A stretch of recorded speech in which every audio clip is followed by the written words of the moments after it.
Hello दोस्तों, आज की वीडियो में सीखेंगे इंग्लिश वर्ड्स एंड मीनिंग्स।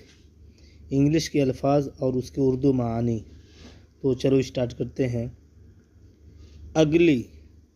अगली माने होता है बदशक्ल, गंदा या बुरा। अगली अगली के माने होता है बदशक्ल या बुरा या गंदा। अम्ब्रेला। अम्ब्रेला मीन्स होता है छाता या छतरी।